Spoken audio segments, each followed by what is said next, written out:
Welcome to Explore Words, Discover Worlds podcast, presented by Bradford Literature Festival. George Orwell's famous dystopian novel 1984 is one of the most important books of the 20th century, still widely referenced today across politics and culture. In this episode, Dorian Lynskey and Adele Suleiman discuss the book's huge legacy and what Orwell would think about the state of today's world. Recorded live at the 2024 Bradford Literature Festival, this discussion feels more relevant than ever, with increasing surveillance, state-sponsored propaganda, and threats to free speech in the real world today.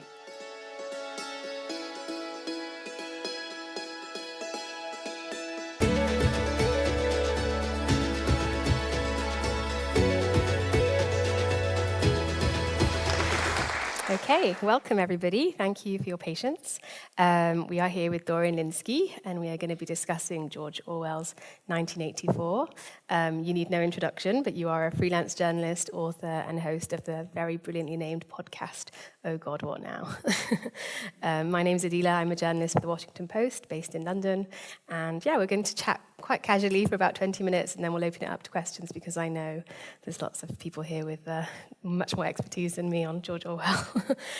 So yeah, let's kick straight off. So tell us about why George Orwell is so special to you. I mean, you've written a book about him. He's something that you've, really researched. What about him is connected with you that you've chosen to do this? Yeah, so I came to this through slightly indirectly, because I was really interested in dystopian fiction. And I think if you read a lot of it, or you see the dystopian movies, and I'm always interested in where the tropes come from, that they're very familiar, and you recognize certain things that people wear or say, and I just thought, well, why is this the way that dystopias work? And then I realized that so much of it comes from 1984, that dystopian fiction existed before then, but it was quite messy and often not a particularly good read. It was very much ideas. There was a long tradition from the late 19th century where people would write about the world that they wanted to see or the world they really didn't want to see. But rather than having like a story and characters that were interesting, they would just have people sort of waking up in the future and then walking around and having things explained to them. So I've read a lot of these, and I would recommend almost none of them. But Orwell Orwell read some of these, and he also put them together with other things that you might not think of as dystopias. He was interested, Gulliver's Travels. There's a section in Gulliver's Travels which he felt was relevant. Even Macbeth, he thought was like a sort of a version of a police state. It was almost a totalitarian police state once Macbeth has taken over. So through him, I realized that you could tell the story of dystopias before him and definitely after, and most dystopian fiction now at least is aware that 1984 exists. It's either imitating bits of it or sort of arguing with it. And then sort of having sort of done that bit, then you start reading everything he's written. And there's a complete works, which is 20 volumes, which I believe is 2 million words.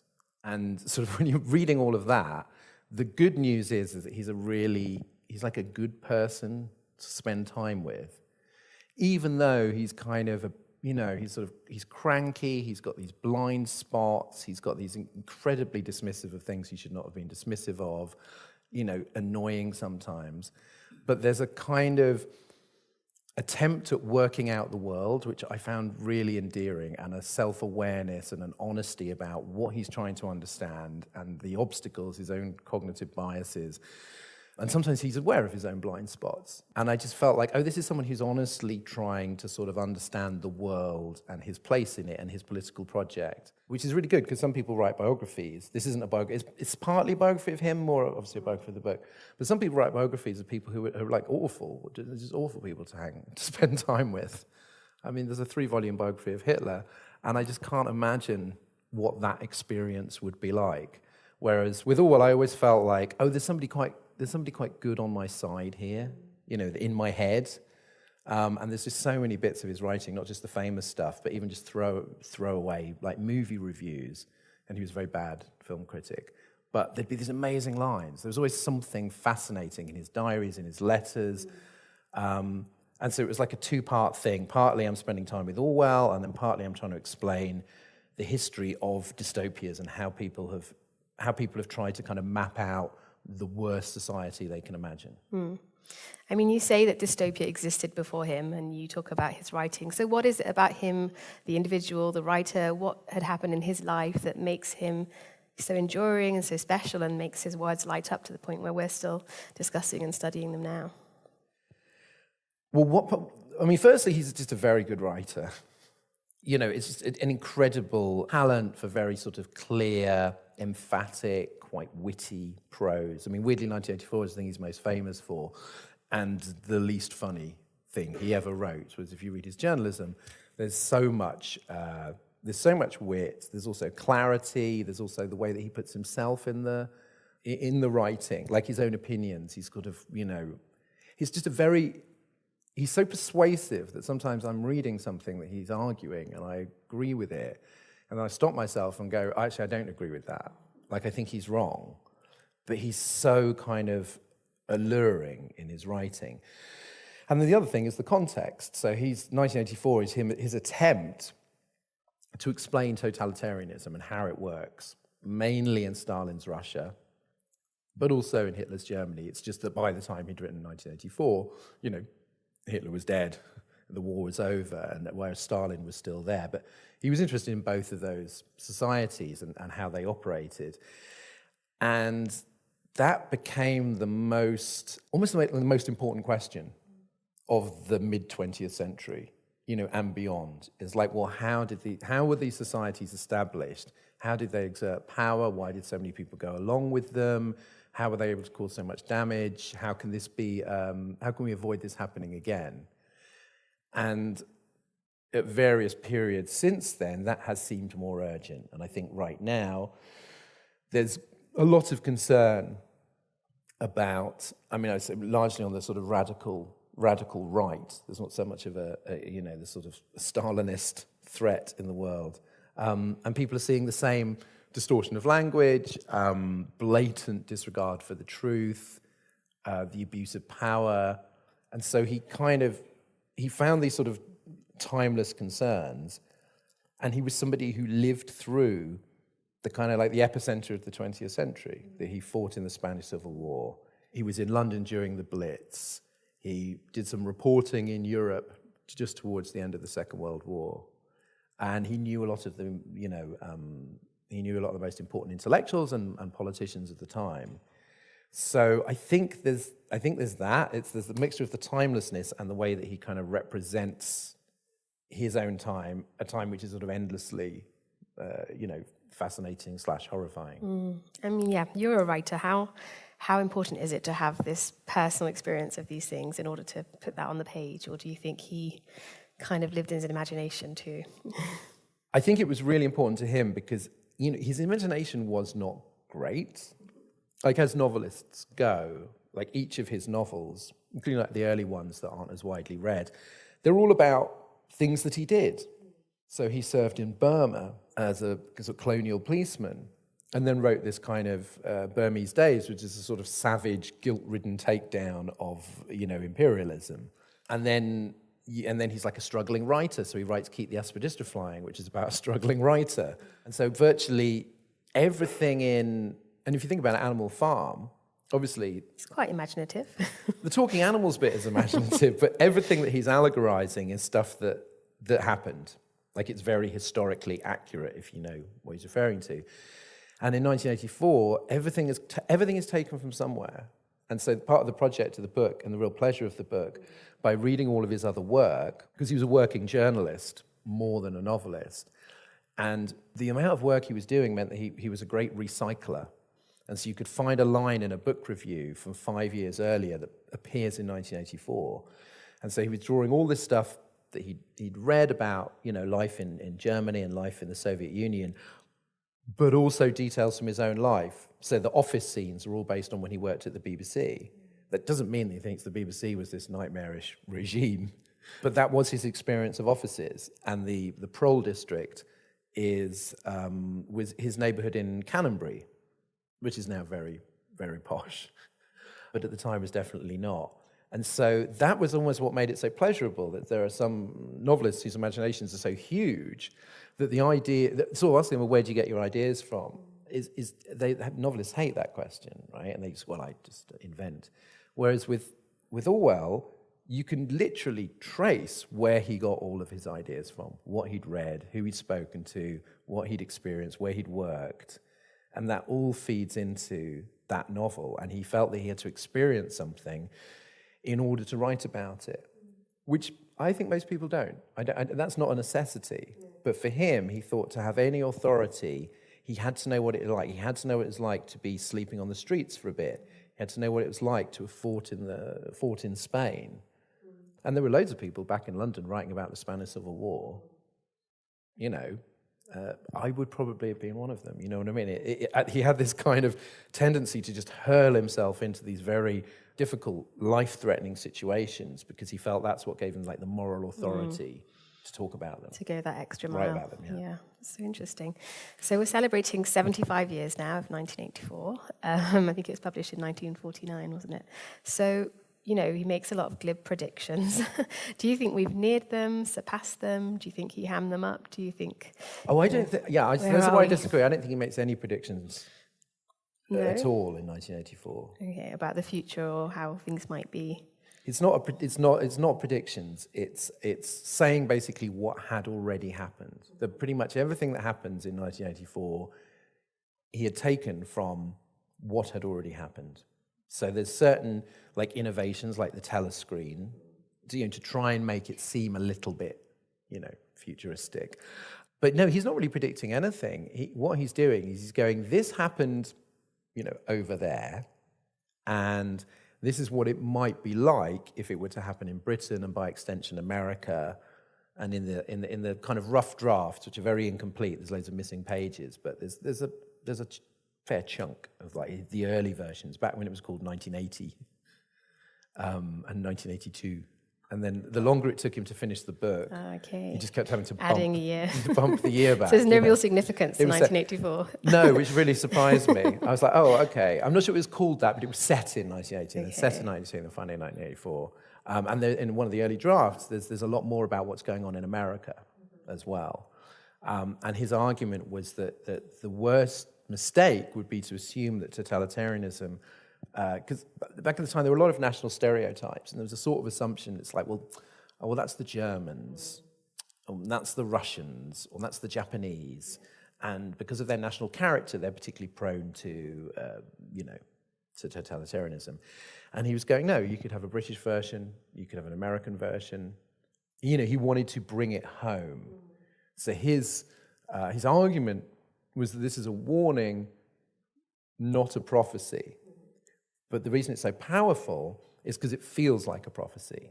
And setting it, and this is a huge innovation, is that all the dystopias up to then would be set in the very distant future. I can't even remember when Brave New World is set, but it's like a very, very long time. People are talking like hundreds, thousands of years into the future. And he chose 35 years. Why did he do that, do you think? Which was far enough. I think one reason was that basically Winston was the same age as his son, his adopted son, Richard. So it was imagining basically the next generation, the world his son might grow up in if things went bad. But the kind of perfection of that is it's far enough away to sort of be credible. Like it's not like, because there would be other ones where it would be about a fascist takeover the day after tomorrow. And a lot of time people would think, well, it's probably not going to happen next week. 35 years away, it seemed that might happen, but it was close enough that a lot of his readers would have thought, I could live to see this. So it's this sort of sweet spot, which is incredibly powerful. And it's weird that he was sort of one of the first people to find that middle ground between next week and 1,000 years away. Really scary. So let's talk about his impact on modern culture. I mean, we've got Margaret Atwood's Handmaid's Tale, Big Brother show, we've got his impact on language, Newspeak and Doublethink. I mean, how come it's so enduring 75 years on? I mean, there's probably a few reasons. One is that he because he was also influenced by thrillers, spy thrillers, and detective fiction and sort of film noir and stuff. So he brings quite a lot of genre stuff into the dystopian idea. So it's not just people discussing political ideas as they walk around. it's genuinely dramatic. And hopefully some people here have read 1984, I won't give anything away, but there are bits where it's genuinely really dramatic. It's really, so there are like secret meetings and twists and people you think are on your side who aren't on your side. Like, this is just good stuff. And therefore it can be read, unlike most of these books, by a 13-year-old. And they're not going to get everything. I certainly didn't when I read it then, but it's going to be exciting. So it's a good read, right? That's really important. And it sets up all these tropes that then influence all other kinds of things. So a lot of the time you recognize from a movie or a comic book or a young adult novel, and you sort of go, oh, right, okay, so Orwell was doing that, back in 1949. So yeah, he's a really good writer. And then I think the language is a massive thing, because it's most there are certain novels, right, where you get one famous phrase. So Catch-22, if you've never read Catch-22, you probably know the title phrase, but that's it. Whereas this has loads of them. It's got Big Brother, and it's got Doublethink, and Newspeak, and Memory Hole, and the Thought Police. And this language, almost immediately, as soon as the book came out, I went back through all these newspaper archives, and just seeing how quickly these words appeared in the press, and in political speeches, and House of Commons, and so on. And it was almost immediate. I didn't always get it right. There's a wonderful guy in the House of Lords going, I wonder if anybody has read George Orwell's important novel 1980. But you know what he meant. And so these things just sort of spread out starting in the 1950s. And now if you just go on Twitter, say, and you search any one of those words, you will find somebody using it. And because of that, and because even a lot of people who've read the book have not read his other work, or biographies, and don't really understand his politics, it's sort of something for everybody. So it's not a book that's just sort of popular with socialists or just popular with conservatives. It's sort of everybody thinks that they can, pretty much everybody thinks the book is on their side, except Stalinists, I think. Stalinists know that it's not.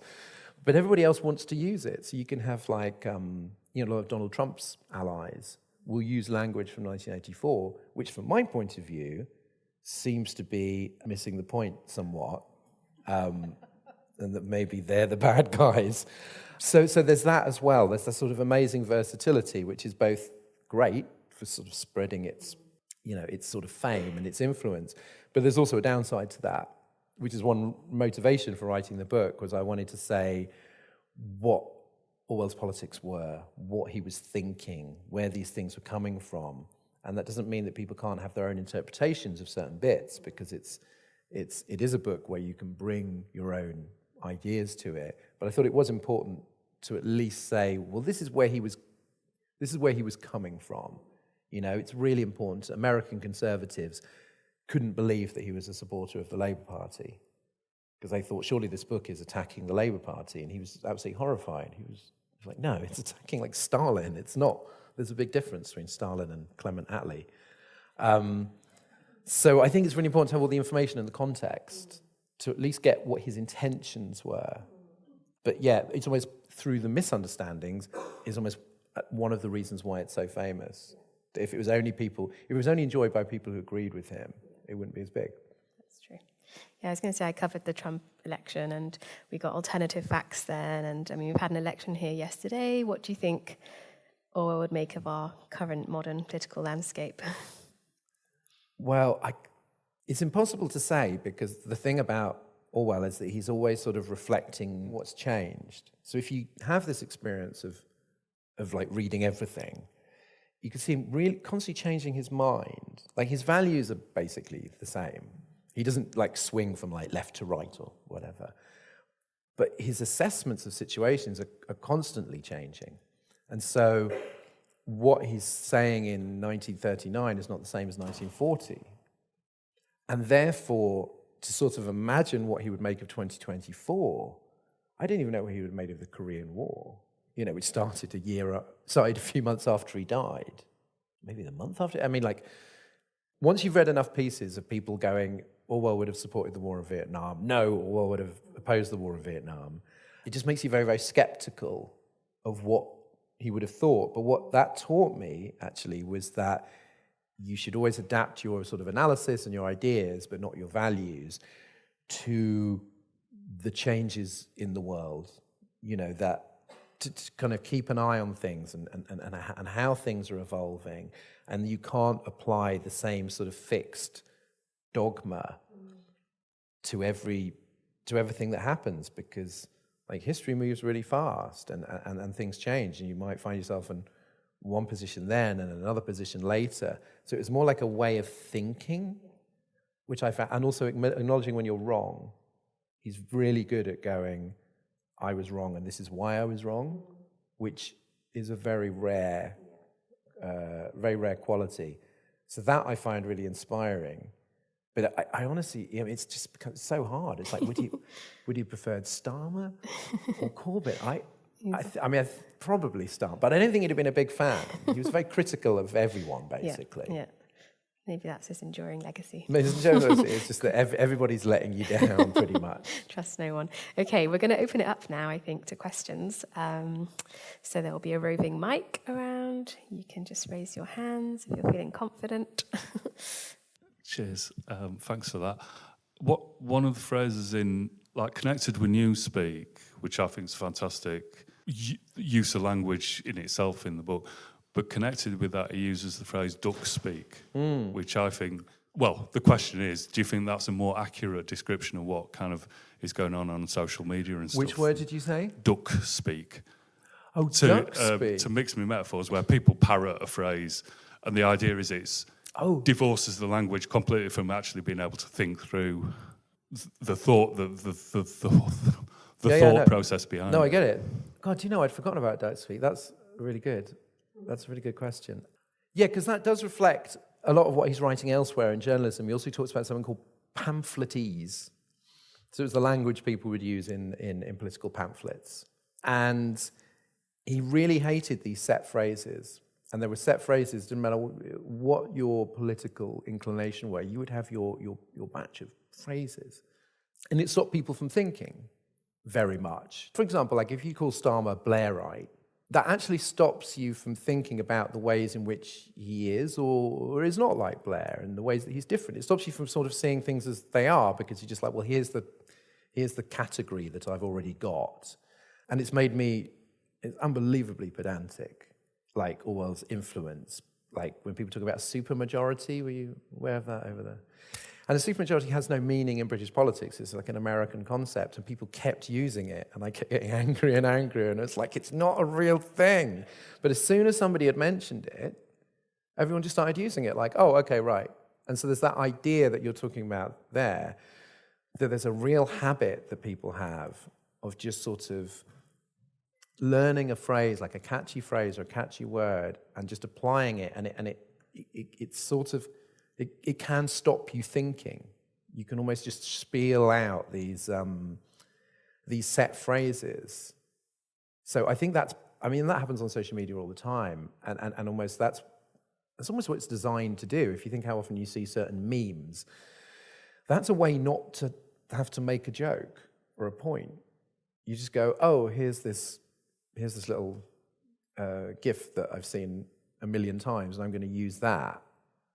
Rather than do something original. And he put such a premium on originality, which is hard, it takes more work, but I think it's a really good idea, and I think that what you're talking about, he compared people to gramophones as well. He talked about the gramophone mind, which is the idea that basically everything that you were saying was basically just being played off a record player.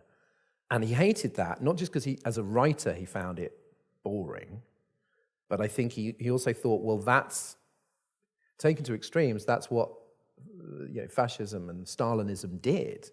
There were all those phrases in, say, Nazi propaganda that would just come over again and again and again, and we still, echoes of them now when people talk about the will of the people or whatever. There are certain phrases, and you're just thinking, what does that mean? Who are the people? Like, what is their will? Maybe we have different, I'm sure even in this room there are people who have different wills, but you're all the people. So I think he thought, okay, these things are annoying, but they can also be very dangerous. Good question. Any more? There's one at the very back there. Yeah, it's pretty obvious that Orwell's 1984 is arguably the most important book about politics written in the 20th century, but I'd be interested to know how you rate, or if you're aware of, Guy Debord's Society of the Spectacle, in the sense that although it was written about 15 years later, what it's predicting is that we're not controlled by a party, a state machine, that we're controlled by screens. This is the spectacle that rather than doing things, we just watch. And obviously in his day, this was the beginning of television, advertising, hoardings, and so on.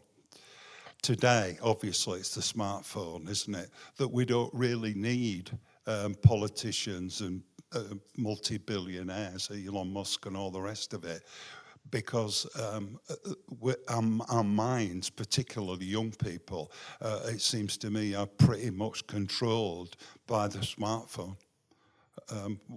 What do you think about comparing Debord with Orwell? Okay. I mean, Debord doesn't come up in the book. I mean, I know the book you mean. There's a book called Amusing Ourselves to Death by Neil Postman from the 80s, which came out of like a symposium on 1984. He was like on a panel.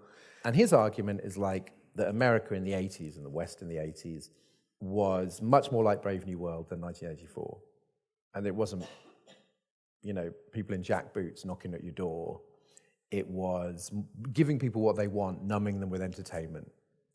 Kind of thing, which is in a similar kind of vein, to what you're talking about. And the sort of conclusion I came to is it's a sort of like a bit of both. I mean, I don't think of people being controlled by smartphones or controlled by advertising or PR or whatever. But I do think what's quite scary is that you see people sort of self-radicalizing online. And there are a lot of conspiracy theories. They might have somebody like Trump pushing them, or Robert F. Kennedy Jr., or they might not. A lot of conspiracy theories are just kind of, they're grassroots, and they're just sort of being passed around. So I think, without being a sort of cynical of mass media as Debord was, I do think there is something like you don't need a regime to make you believe things that aren't true. You can do that by yourself, and that I find really troubling. Where there's a lot of people, particularly where I see them generally online, who believe things that are just wildly untrue, and they've created a narrative, and nobody sort of made them do that. They've just, maybe they got lost on YouTube or whatever, and so that's maybe something that Orwell would. Although he was really grumpy about advertising as well.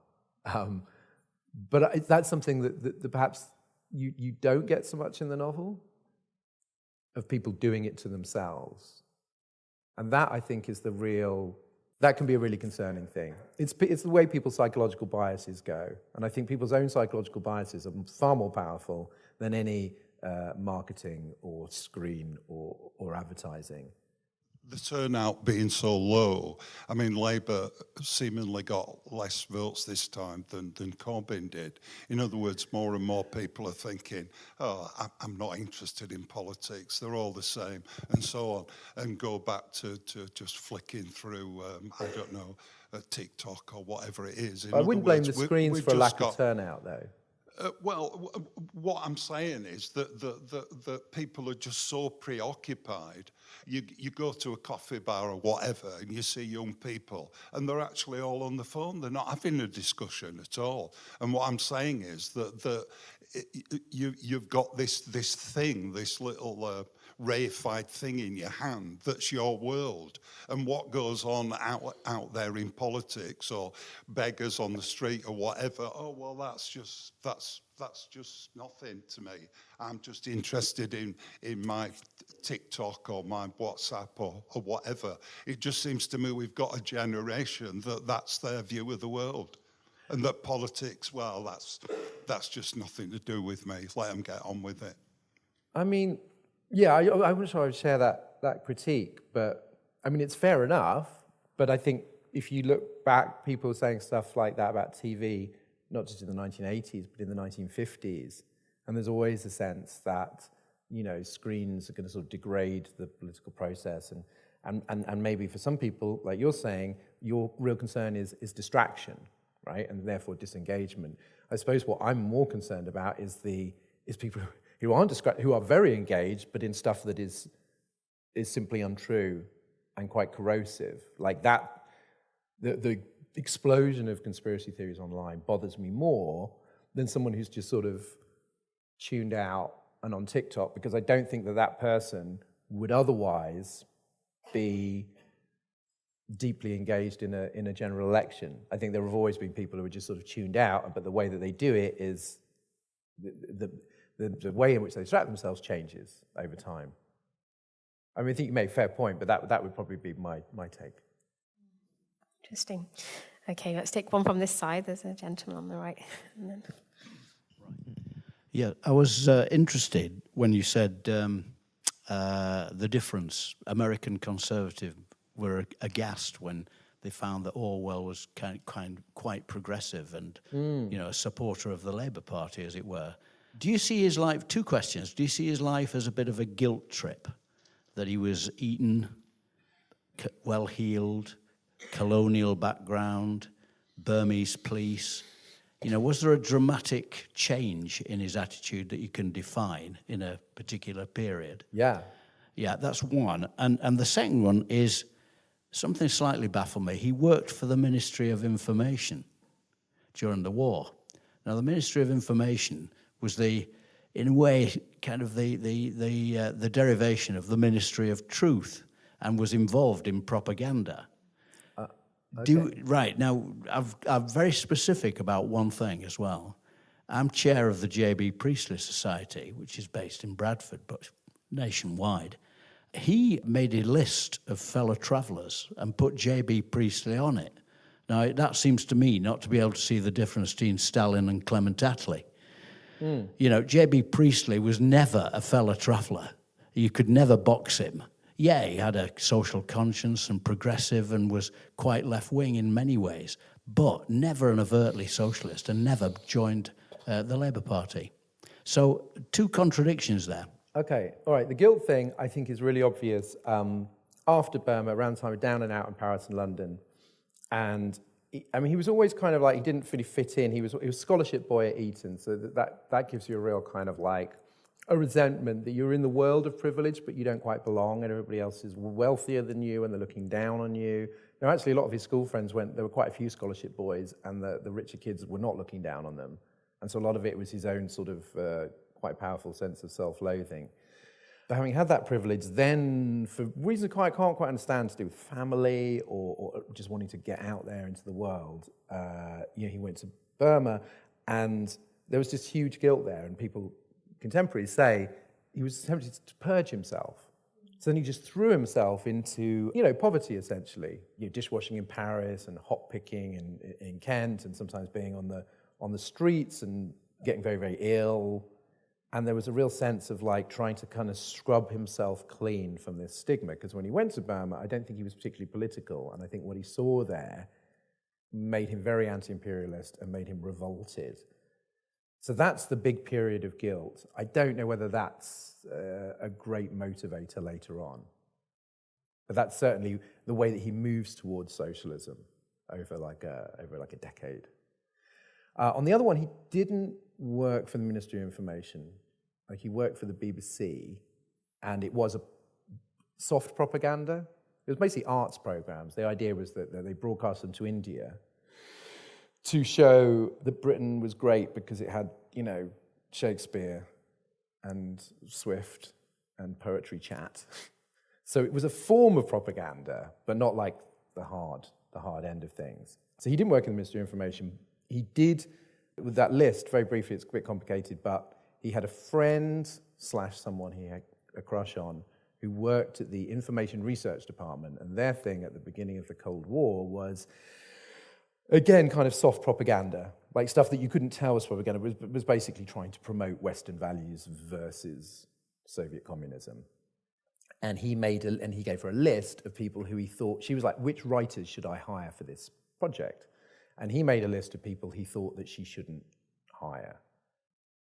So that's what that was. And I don't know whether, and he took some of them from this list in his notebook, and I don't know whether Priestley was on both of those lists or not. So it was it was for a specific purpose as opposed to a blacklist. I understand why, it seems a bit like, really, given what a sort of libertarian he was. But having kind of looked into it in detail, I didn't think it was like a terrible thing to do if you felt that Stalinism was a real enemy. But obviously Priestley wasn't a Stalinist. So I think his list should have been a lot shorter, I would say. And I think there were people on there that he probably just had personal grievances against, because he was quite petty. And the list in his notebook is horribly petty. It's just, that was trimmed down a lot. But there were loads of people where it was just like, he just didn't like them. Don't use this person, because... Sounds like a classic writer. Just like, well, they're annoying. It's like his burn book. But then the list that he gave to the IRD was much kind of more justifiable. But yeah, not his greatest moment, I'd say. I agree. Thank you. I'll take a slightly different turn. I'm thinking again of human psychology and politics, again, perhaps inevitable because of the being close to a general election. I'm also thinking of totalitarianism in general, and of course, dear Damon, you've flagged up conspiracy theories, and of course quite a lot has been written. I'm just wondering whether you think, A, it will be useful, or B, maybe an unhelpful diversion to understand more about how human beings respond to the sort of, I suppose you might call, key tropes of conspiratorialism. I don't necessarily just mean Donald Trump, but I mean how people react and then are turned on to what we might call the precursors of totalitarianism. Or do you think the whole issue is far too complex on a social level that we'd be frankly wasting our time? And by default, do you think there's anything we can do to counter it, even if we do have this greater understanding? Well, the countering bit is difficult. I mean, there are a lot of people working on this, and a lot of correspondence on disinformation. But the psychology is absolutely vital. Like, why do people believe conspiracy theories? What's really interesting in Orwell's work is you can see him touching on things that hadn't been identified yet, cognitive biases. So particularly in something like Notes on Nationalism, and he observes certain ways of tribal thinking, that you will believe the worst of your enemies and refuse to believe anything bad about the people on your side. That seems like quite a simple thing. And in the decades since, psychologists have kind of given names to a lot of these biases and sort of fleshed them out. But Orwell was already noticing, why is it that people deceive themselves, hence doublethink, the novel. How is it what is going on in the brain? And that's what you have to understand with conspiracy theories and all kinds of things in politics, political developments that might seem worrying. It's well, why? What need is being met by this belief? So you have to analyze it. And if you're worried about, say, the far right, you have to sort of think, well, what is it that is driving people in that direction? And really find out, and not just apply your own assumption, because you might just go, well, they're all racist, and that's the only explanation. Or you might go, well, they're not, but they're all economically frustrated, and if only we dealt with the economic problems, then that desire would go away, right? And those are all quite simple explanations which perhaps reveal a certain political bias, but finding out what's really going on, which is actually a mix of different psychologies, is really important. And one thing I love about 1984 is that every character in that novel responds to life on Airstrip 1 in a different way. There's fanatics, and then there's cowards, and then there's cynics, and there's rebels, and that they're all different. There wasn't one way that people behaved in Russia or Nazi Germany, and it's the same now. So I think understanding the psychology, the real psychological motivations of people, is absolutely fundamental. Okay, I think we've got our last question here. This is going to be a double question, really. We read Animal Farm in the 1960s at school. Are either Animal Farm and 1984 done at school now? But the second part of my question is, when you were talking about that it's not a futuristic book, that it was Stalinism was making him write this. I wonder now with the coming in of AI and sort of the future thought about it actually makes it a possible futuristic book, if you know what I mean, a different sort of slant on it because of fears of what AI might do. Yeah, it was the first one, yes. They still do Animal Farm. They still do, because my daughters did Animal Farm for GCSE. And I said, do you know, I have a book with a good chapter on Animal Farm that you can read. And she stubbornly refused to read it because it's me. But yes, and 1984 is quite common in sixth form because I do some talks at school. So yes, they're very much sort of alive and well. I mean, that's the futuristic thing. I mean, it is futurist. What's sort of amazing about it is that he identifies all of these, again, it's about psychology most of all. He identifies all these things that were happening. And a lot of the time he would draw these historical analogies and go, well, there are aspects of Stalinism which are entirely new, or Nazism. It's the age of the radio and the aeroplane, and it's technology changes. But then he would go, well, in which ways is this the same or different from dictators of the past? And so that's the timeless thing, and that was why any new thing that comes along, because he didn't have a TV. I don't know if he'd ever seen a TV when he wrote that, because they were so rare in Britain at that time. But he did think to put the telescreen in there, and then then the television becomes more popular, and people go, oh, it's very Orwellian. There's an amazing American article about TVs being introduced in East Germany, and they went, well, we don't have the two-way telescreen yet, but we do have the one-way telescreen. And it's like a television then. But because it was in East Germany, it was a sinister television. So each new thing that comes along, and some people might know the Apple, when the Apple Mac was launched, there was a very famous ad called 1984, and it was all about smashing the tyranny of the big computers, IBM computers, with the plucky Apple, which I don't think you could pull now. No.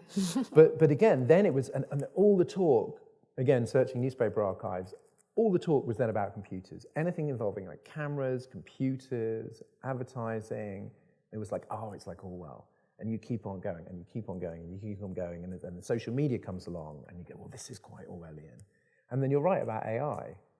And there are Orwellian aspects to that.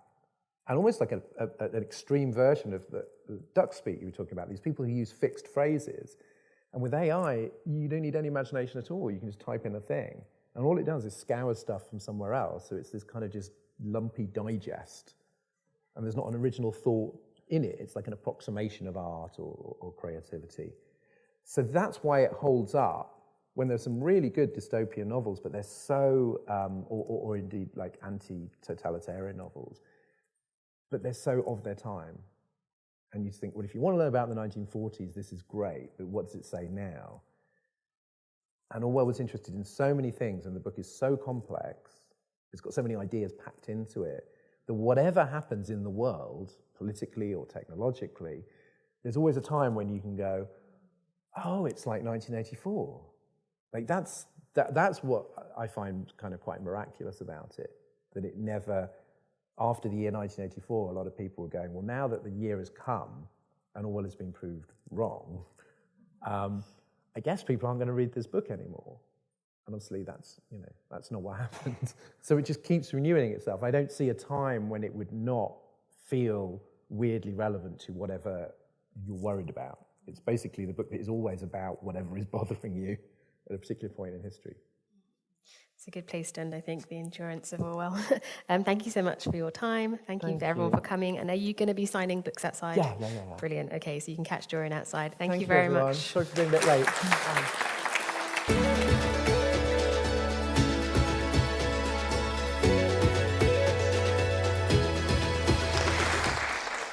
Thank you for joining us on this episode of the Explore Words, Discover Worlds podcast, presented by Bradford Literature Festival. If you enjoyed this episode and you'd like to help support the podcast, please subscribe, share this episode with others, and leave a rating. Mark your calendars for the return of Bradford Literature Festival on Friday the 27th of June to Sunday the 6th of July 2025.